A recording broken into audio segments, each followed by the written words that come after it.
Okay, good evening. We have, oh, people are connecting now. I'm not sure if we need to wait. Oh, that's me in there. Okay. So, good evening and welcome, and thank you for joining us for this little conversation just after the meeting. I will start with just introducing our guest tonight. With us are Cesper Astrup Schroeder, which is an award-winning film director based in Copenhagen, Denmark, and a co-founder of Good Company Pictures, an award-winning documentary film production company based in Copenhagen. Cesper directs dramatic, character-driven documentaries for international audiences, and is a multidisciplinary artist that besides the film directing, works with graphic design, music, and paintings.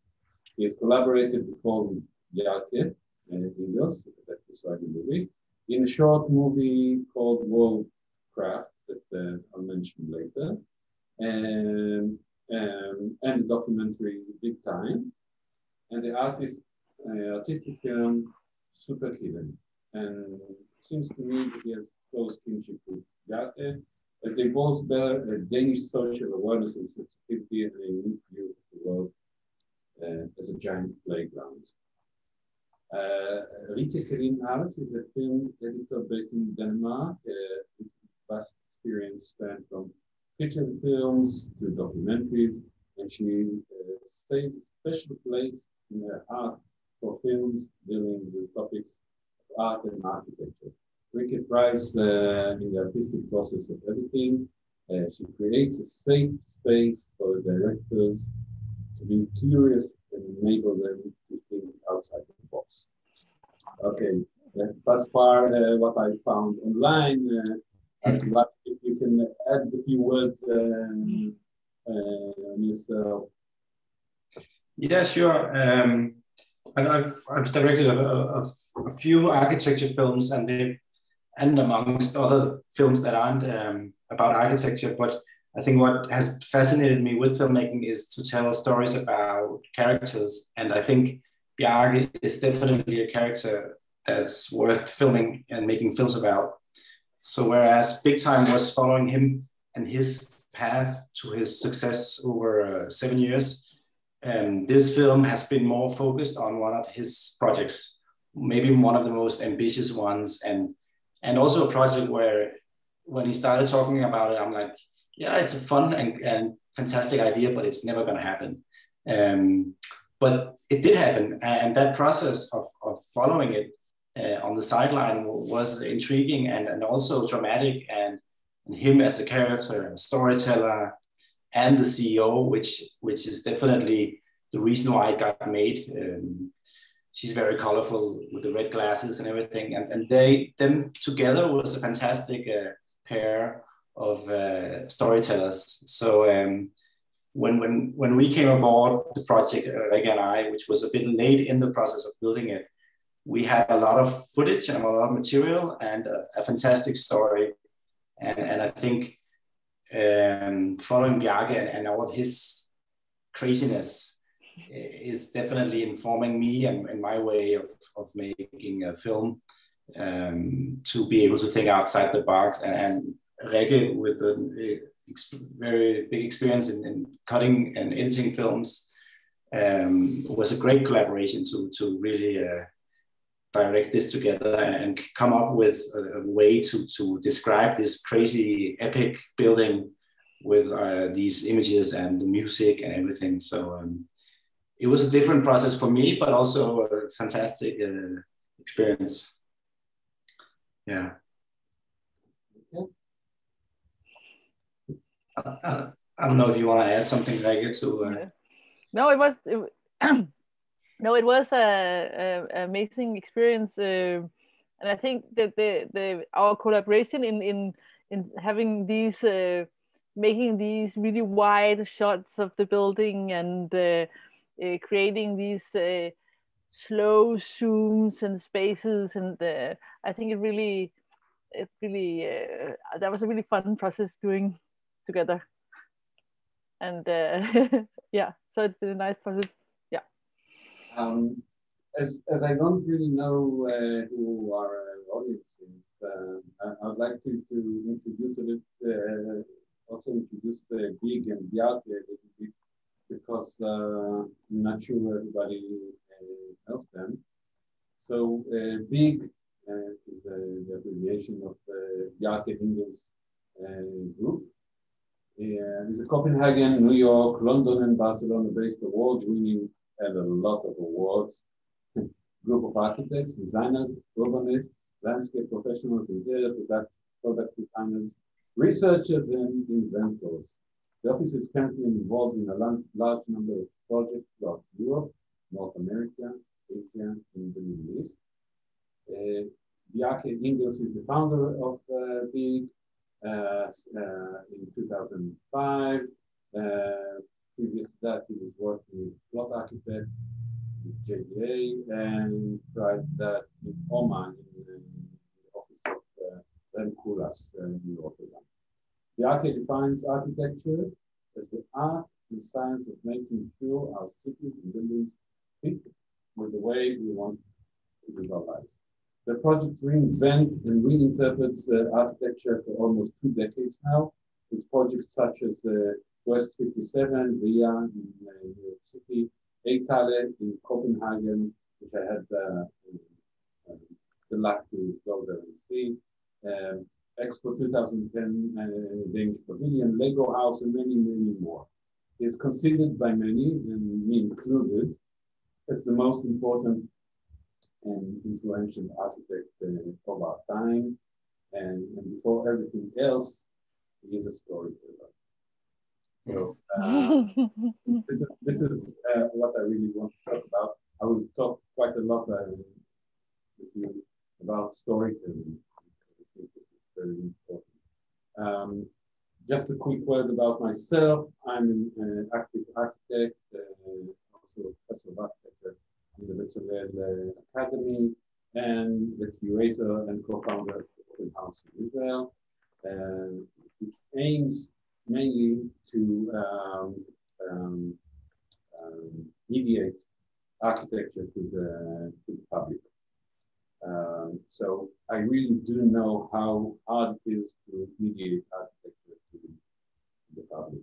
So this is my short introduction, and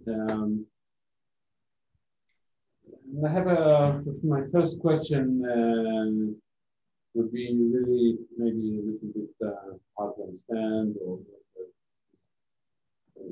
well, how do you tackle the challenge of telling a story about a story? Because I think Bjarke's approach to architecture is actually trying to tell a story, and you were telling a story about this story. So this is my question. I think it's a very easy task, actually, because once you put the camera in front of him, he knows a lot of things, but the way he tells you about them is definitely with a beginning and a middle and an end.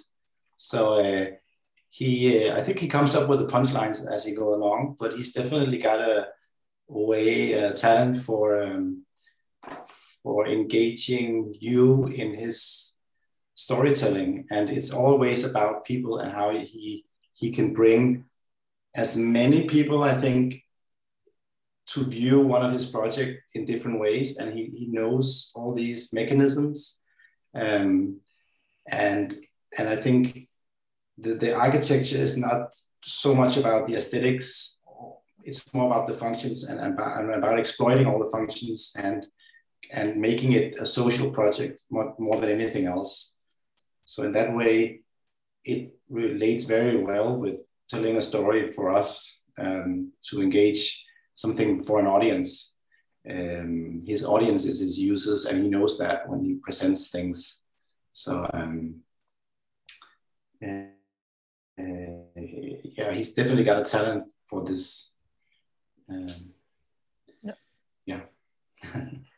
Yeah, but yeah, I think one of the first things we did when we came together on the project was also trying to figure out to make the power plant to the main protagonist to kind of so as we start the white shall be, so this is our, so everything evolves about this, and when we kind of got that fall into place, then everything is built up around that storyline.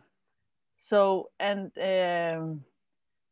suddenly everything was much easier to build into one film, because you have Bjarke, who's taking up a lot of space, and then you have the building, and then you have Ulla, which is also, you know, to get those together, we kind of had to make these chapters and make it very structured to kind of feel that it all came together in a way, which I think it did in the end. I didn't quite understand at the end. She didn't see the project all the way through, right? She was later on the... Yeah. She quit halfway, not halfway, but she quit at some point. And someone else came on board as the new CEO. But it was definitely her, thanks to her, that it got started, and then someone else took over. Yeah. And blew the smoke rings away. Yeah, I think the smoke rings, they died fairly quickly. Bjarke wouldn't agree with me, but I think he and his team were the only ones hanging on to those for a long time. And there were just things that had to be cut because of budgets, and it was impossible to make. And the idea is still living, I think, in Bjarke's mind, but maybe it's gonna happen on a different project. I don't know. You're gonna get it written sometime, somewhere. Exactly. Yeah, but I guess you know about all these, budgets, political decisions. There's so many factors into completing a building. So many decision makers, so many things can fall apart. It takes one thing to make it everything else fall down. So yeah, it's a tough business, definitely. Yeah, it is. I noticed that the stairs, that the fire escape stairs, he got what he wanted eventually. He got what he wanted. He got what he wanted, yes. That was the. I think in the movie, in the cinematographic way, this was the tension, the suspense. What's going to happen with the stairs? Yeah. On the edge, what's going to happen with the stairs there? Yeah. Eventually, I thought, oh, you got the stairs. They got the stairs. Yeah. Yeah. But keeping on with the smoke rings still. I do think that one thing that really struck me always in the Danish spirit or the Danish culture is that the inclusiveness and the sensibility to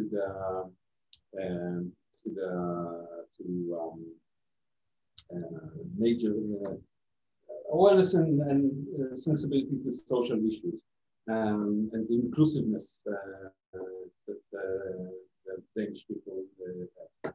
And this notion of hedonistic sustainability, because usually when people talk about sustainability, it's heavy, it's something you really don't want to even talk about. Come on, leave me alone. And here suddenly it becomes a celebration, or something that you can celebrate, and you can send it across as something really enjoyable. Right. I really loved that notion that was symbolized by the rings. Yeah. Yeah. It could have been fun if it was possible. I think there was budgets, but also technically it was almost impossible to do. But it was definitely the symbol of his hedonistic sustainability, for sure. But I think the rest of the building does that as well. is really taking something very ugly or negative and making it into something beautiful. Yeah. And I think they're also something about celebrating the, our ability to clean up our mess. Yeah. It's really amazing. I couldn't understand the technology behind the power plant, but it seems quite amazing because here we have one hell of a polluting chimney.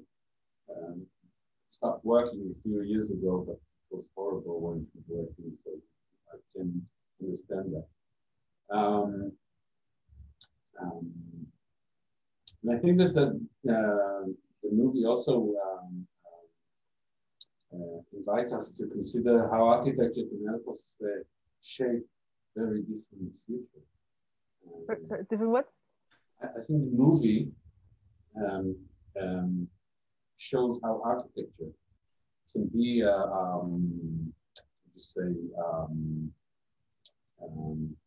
change agent, and to allow us to dream and to think about the future as something nicer. So yeah, he says it in the film with his son. Yeah. His son will be growing up with next to a power plant where you can ski on. That's the most natural thing. Mm. So his generation is going to take the next leap. And I think that's really a powerful thing about architecture and innovation. And I think innovation is definitely something that is always on Bjarke's mind when he's thinking projects. Yeah. How I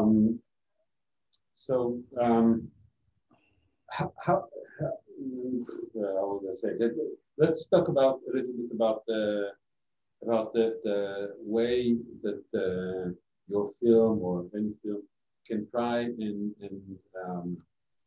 convey some kind of notion of architecture, because usually when we look at architecture, if it's not the architecture itself, it's really hard to understand. And the story is never very obvious. So how would you say this, and you did, both of you did quite a few movies about architecture. So how different is it from doing other documentaries? It's silent and it doesn't really tell the story.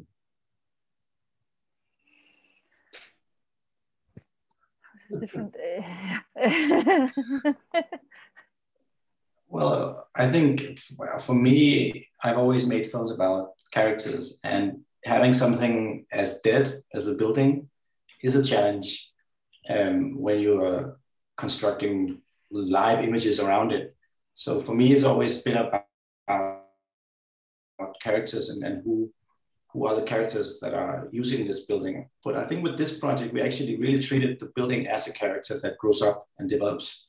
And also the anticipation if it succeeds or not. I think that was very much something that we held on to in the process of structuring the film. But it is a challenge to make films about architecture, definitely.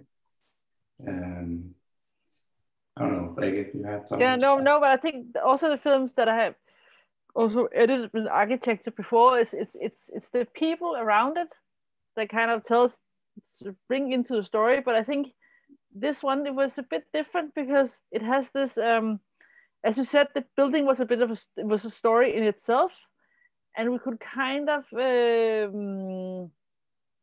and you had these really, really charismatic characters. I mean, Bjarke and Ulla, surrounding it. So it didn't stand alone. It had this, these people to express the story, because the thing about the power plant is that it's full of technique and it's so technical. I don't know, it's like complicated and technical and things. And then you have, on the top, this very the shape, like, so you can ski on it, and you have this really wild nature that has like curves, and so it kind of architecture wise, you know, to put these really strict lines into these very, very organic. And I think we did a little bit the same thing with the film, to kind of have these really strict pictures, and then you have these really handheld in between. So we kind of took all the same thoughts in the Bjarke had when he did the building, and I think in structuring the film, and to kind of meld this together. So that's how it became a complete story, I think, with this one. Yeah, and we built it around this opera, this old Russian piece by Rimsky, and I think that also gave it a character to itself, that it was just one piece that we all spread around the whole building. Yeah, very dramatic. Yeah. Yeah. But it's a very dramatic building. So for you know, sometimes when I've been editing for whatever 25 years, and you always say music, oh no, it doesn't take up too much space, and it has to be underlining. But this time the building could actually carry it. You know, for the first time you could actually have something bigger than the big music, which I think was really we had so much fun doing that, because it was kind of for the first time, and it's a fairy tale. So it's kind of have this to put that kind of feeling into a building. I think it's a good start on a film. Yeah, it's also a building that you cannot depict from one perspective. No. Actually, in this entire movie, there's no long shot of the building itself, right? Yeah, the building as one piece. It's always in parts that you can kind of experience as you go along. Yeah. And I think we used a lot of time also to kind of understand how big it is, because it's huge. And you know, these long suits, but you see these metal, you know, plates on the side. You kind of see more, and it keeps zooming. It's like, okay, how many are there? You know, it's so big, and it kind of, because that's the same people when you have standing there looking up, when you stand next to it, it's, you know, when you see this climbing wall, it's 100 meters high. It's really tall, and it's really big. Did you try? Not yet. No, because I don't know yet. I think I have to learn. Yeah. Did you ski? Yeah, we tried to ski it. It works. Yeah, definitely. Yeah. It's quite steep. I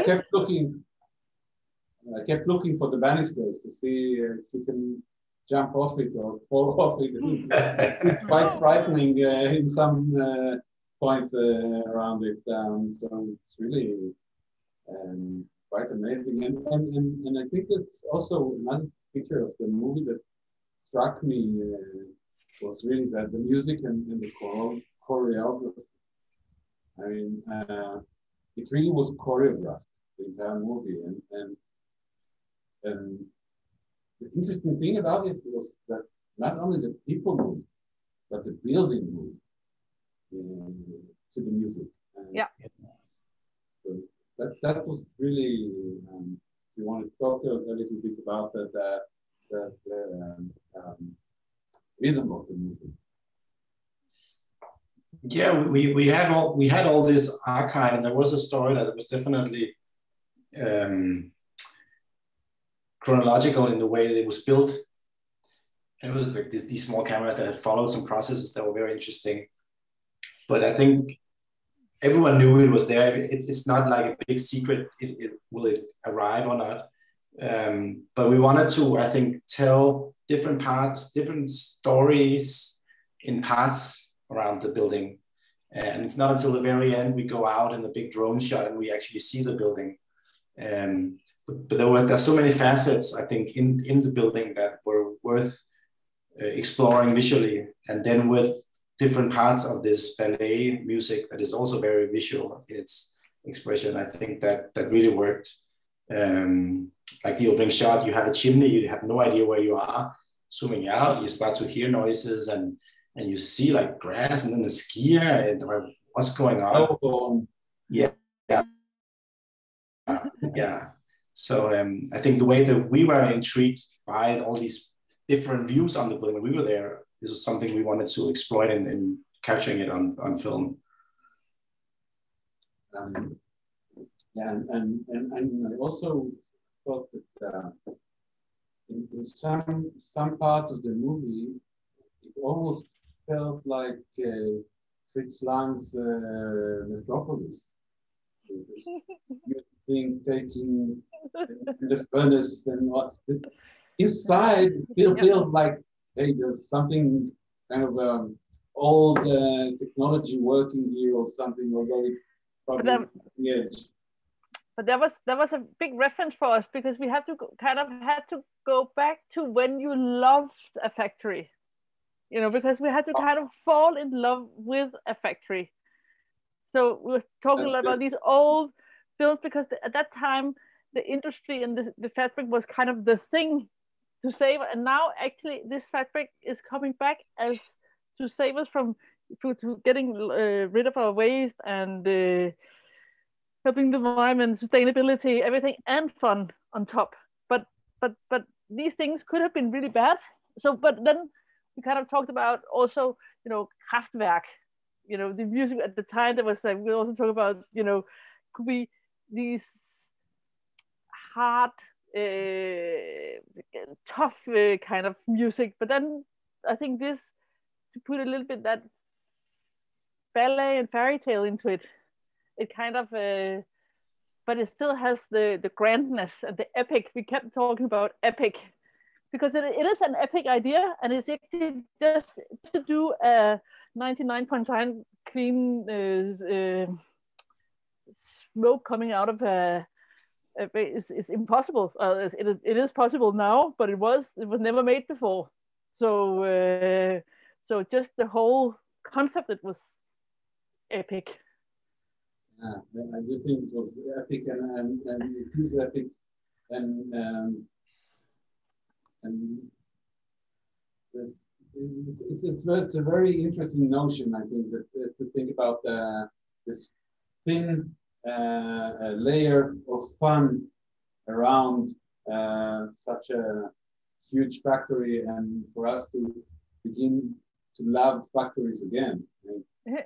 I myself is a huge lover of factories and casting iron and everything is really excites me every time I'm there, but it is polluting, and so it's interesting that the way you put them together. Really, I loved it.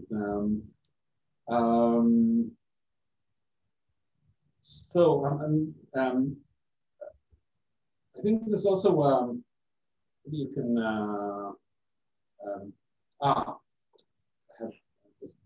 at the beginning we saw that there was footage from the opening of the envelope when he was announced as the winner of the competition. Were you there, or is it archival, or did you know that he's going to win? What's that? We weren't there, Række or I, but we there was someone who had been filming the process for a while, and we got all her material. So it was intended. The filming was intended for this film, you can say. We just didn't shoot it, but no one knew that Bjarke was going to win, and it was. I think maybe the reason why I was asked to take this project in was because I knew Bjarke and they had seen Big Time and all that. So I had they knew about the films I had made, and I had a good connection with Bjarke, and I could get him to talk and tell about everything. So when I came on board, and then later Række, there was already quite extensive footage that we had to look through. Yeah. That was really interesting. You've been working for 9 years on this movie, not. But there were many hours of material for meetings. You know, filmed. She filmed all the meetings. Mm-hmm. So we had all we had hours and hours and hours, years of material for meetings that we didn't, because in the end, when we got the material, we got all that material. So she shot all the we did all the film, all the wide shots and all with Bjarke and all that. But she did all from all the meetings. Okay. But we kind of there was a lot of material to look through. Yeah. Talking about it, budgets.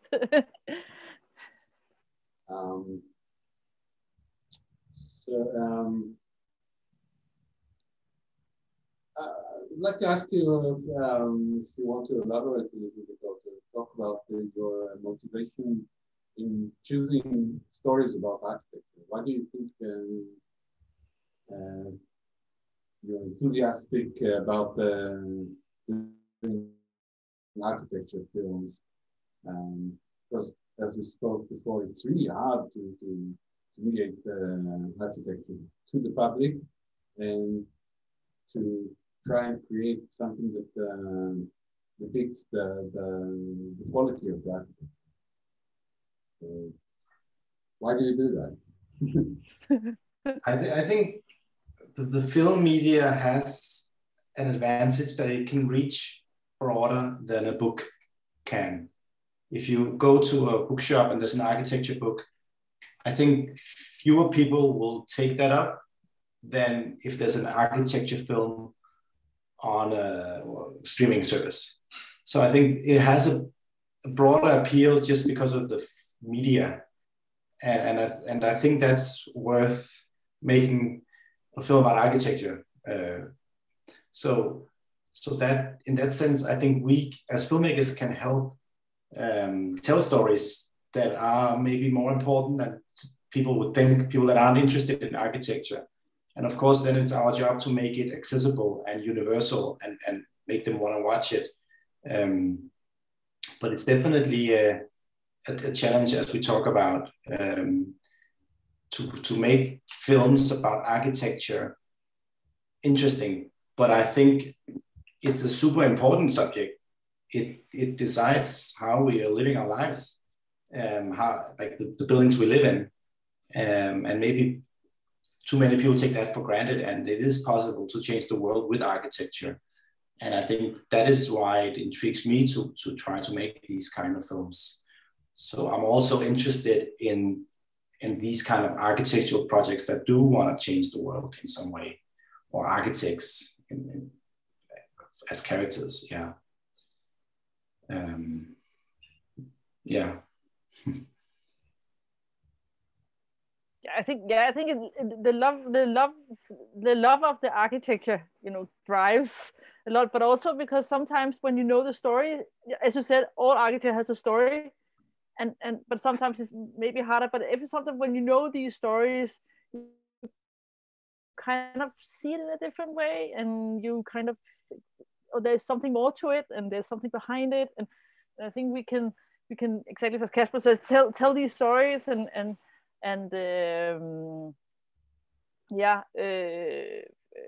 I think, I mean, sometimes seeing as a film is how something is made is always very fascinating. I mean, even when you're kids, you see films of how things are made, and then you grow up and you see things how they're made, and I think these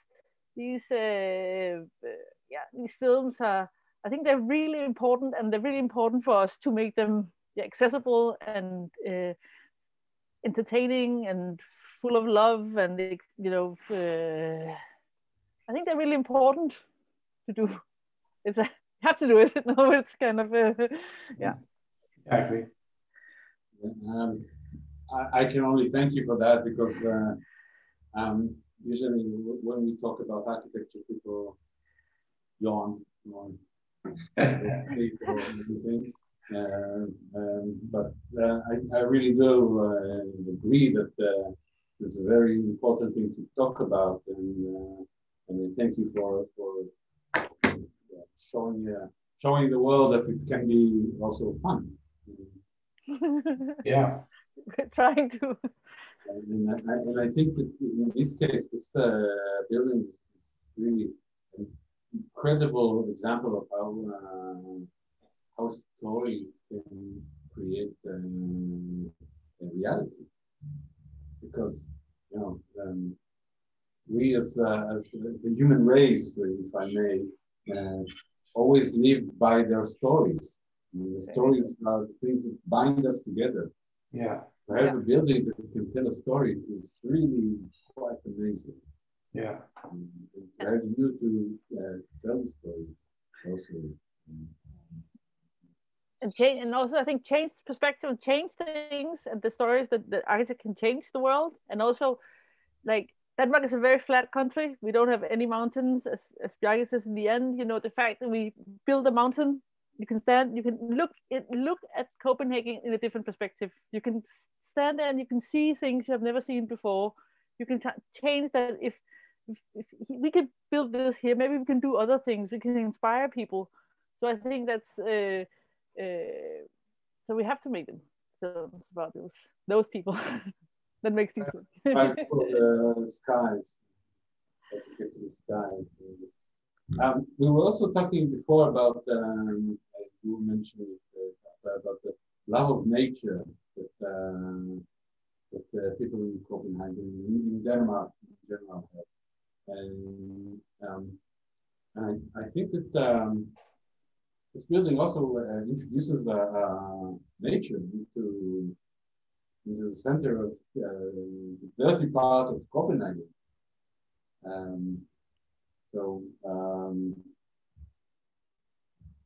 Anything to say about that? It's definitely a park, a public park now that people can visit. We don't have that many parks in Copenhagen. We are really exploiting all the possibilities that we can by having bike lanes on the side of the roads everywhere. So bikes come first, and pretty much it's the fastest transport. We can swim in our harbors. We can do all these activities in the city. And I think one of the reasons is we don't have mountains. We don't have wild nature around us. We have the ocean, and then we have a lot of fields and a little bit of forest. So whatever we can do to bring that into our city and our lives is definitely embraced. And with this, we now have a mountain, a park. You can bike up, you can bike down, you can run up, you can climb up, you can do whatever you want, basically on a mountain. And that is definitely a positive thing for our city, because now we don't have to go to Sweden anymore to do that, or the Alps. So nature is definitely part of our DNA, and I think one of the reasons is that we don't have that much of it. It's not a big variety of different things you can do outside of Copenhagen. You can bike pretty much on the roads and a little bit in the forest, but that's it. So yeah, it's changed the skyline and the mentality of Copenhageners for sure. And hopefully it can inspire other places in the world too. Yeah. One quick last question. Was this film, was it ordered? Was it, or was it your initiative to create it? So it was a collaboration with the building owners. They had all this footage that they had filmed, and it shouldn't go to waste. It wasn't really a purpose. They wanted it to come out, and we said, let's do it together. So we took over and we made it into what it is now. But it was a commission, you can say so, from them. But our first meeting, I think, was about, we want to make it our way. So we're not making a commercial for you. It's gonna be, no matter what, something that is gonna feel like maybe in some way a commercial, because it's such an amazing project. But we were also we wanted to tell all the problems on the way and negativity that could be around the project, and what if it failed? What if no one came? And that would also be an interesting story. You want to try to change the world, but it was not ready, maybe, or whatever it could have been. So those possibilities were something we put on the table, and they were open to that. So it was very good collaboration with them. When was the building open to the public? That must be a year and a half ago. No. Yeah, a year and a half. Just before the lovely Corona emerged into our life. Yes. Yeah, it was September 19. Yeah. I think, Yeah.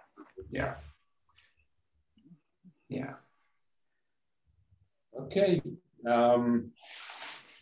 So I want to thank you very much for joining us from, as far as, from my point of view, distant.